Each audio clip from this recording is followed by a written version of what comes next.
talk about the corruption and governance in the MENA region.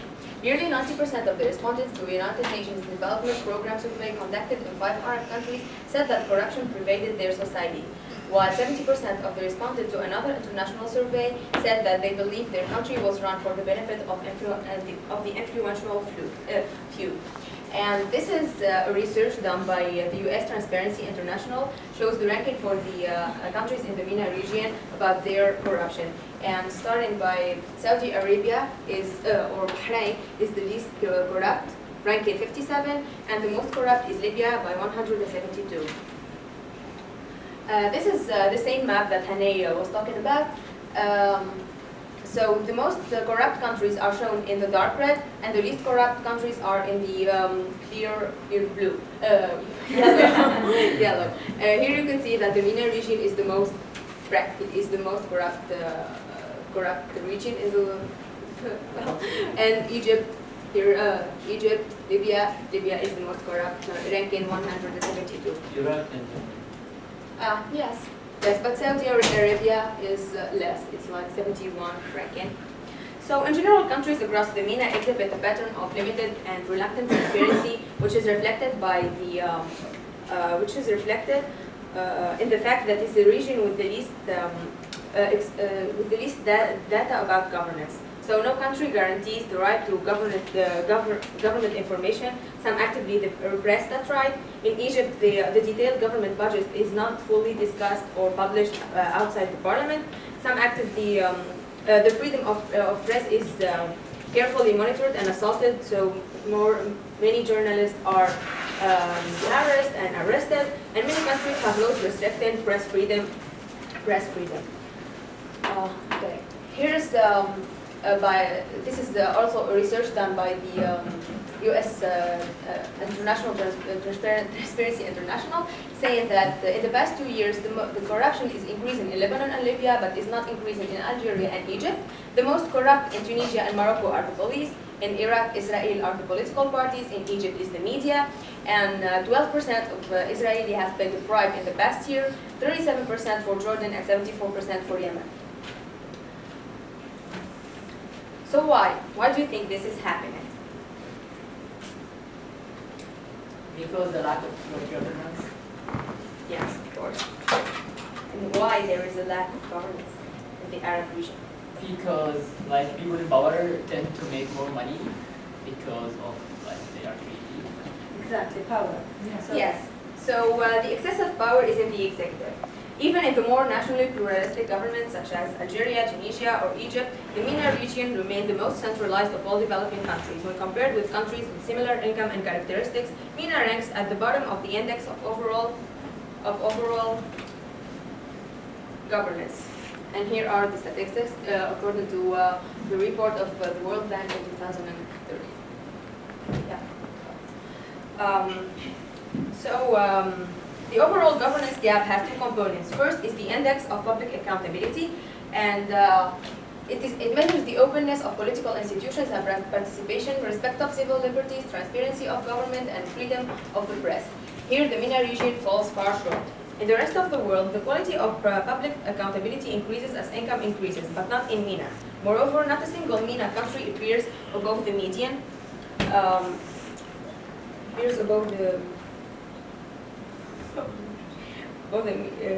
The median for the quality of public accountability, whether adjusted for income or not.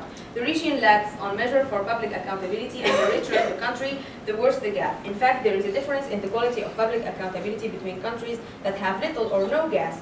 This is because the high incomes of the latter depend less on good environment for business activity. The second index is the quality of administration, which measures the efficiency of the bureaucracy, the rules of law, the protection of property rights, the level of corruption, the quality of regulation, and the mechanism of international accountability. On this index, MENA largely track their counterparts worldwide, typically running only slightly lower with few exceptions. They have individually and on average lower levels of quality of administration, with a gap that tended to be worse for countries that have higher incomes that rely on oil and gas.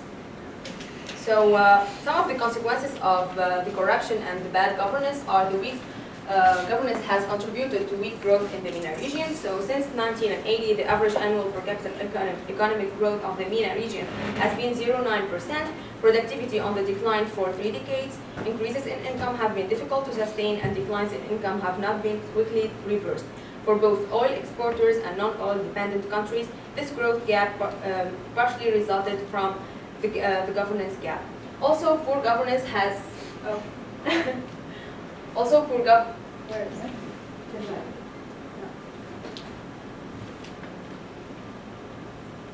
Poor governance has shackled the business environment because governance helps determine policy formulation and implementation that in turn determine whether or not there is a sound, attractive business environment for investment and production. Businesses react to incentives, costs, and constraints. For most MENA, the bureaucratic environment for doing business still lags far behind that for their comparators elsewhere in the world. Also, basically, there are some differences and some similarities between the MENA region and the US. They both have corruption, but how bad is the corruption is the question, and why is it corrupted? Like we can say that in the MENA region there is a lot of kingdoms supported by people who stay for a long time in power, where in the US there is another way of political system. This may be one of the reasons that there is corruption, differences in corruption in these two regions. In less than half a decade, the worldwide backlash against corruption swept like a firestorm across the globe. Governments and long-time ruling parties have fallen. So what can we do to have effective government? First of all, there should be a commitment to fight corruption on two main aspects. The first one is to prevent it from happening, and the second one is a system for finding and punishing wrongdoers where corruption exists. So the corrupt practices can be reduced by the following solutions. First of all, enforce the existing rules of NGOs or UN against corruption. Second is awareness campaigns. How can we use education and media?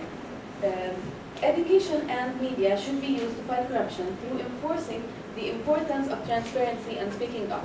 Another thing is that we are a region that is affected by religion. So that's why religion leaders should speak up and reach out to people and tell them that corruption is robbery. Another thing is installation of monitors. This involves the use of electronic monitors to access all activities going on in all public organizations. Also, the design of these monitors should be easily accessible by civil society. Anti-corruption bodies, which is something that we lack in the MENA region. So there should be more agencies who fight corruption and put things right. Whistleblowers, which is a person who informs on a person or organization that he suspects is engaged in an illegal activity. So many of the countries in the MENA region lack the systems or programs for protection of the whistleblowers. And no one should be punished for doing the right thing, especially those with the courage and integrity to blow the whistle on corporate fraud or other illegal activities. Also, the mechanism for citizens to report complaints should be easily accessible and credible, with the support of experienced people who offer them advice to witness and victims. An integrity system that includes criminal sanctions as well as strict regulation. So, for example, if any citizen suspects or knows that a government contractor is doing anything illegal, they can go and bring a suit in the name of the U.S. government, and the government allows this person to share in any money recovered. Overall, all of these, on the long run, we should assess the effectiveness of our current anti-corruption program to help in mitigating the threats they pose. So from grassroots to big organizations, we should empower civil society because it has a crucial role to play, and we should all rise up and take action when we see something is wrong. So if state resources are abused, we must report it, and if we don't have enough regulations to prevent corruption, we should demand them, and therefore creating an anti-corruption culture. Thank you.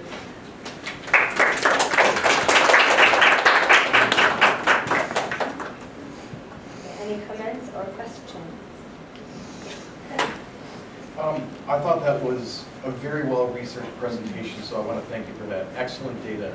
I especially like that one. Can you go back a couple of slides? That one, yes, that. I'm just out of curiosity, where did you get that from? The World Bank report. That's from the World Bank report. Yes. Okay.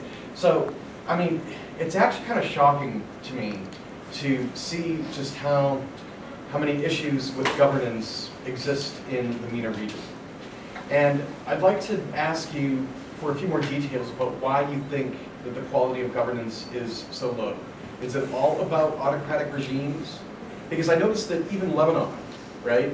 Lebanon, which has, you know, a much less autocratic and actually a rather robust democratic regime, is still, you know, it still has some corruption and governance issues.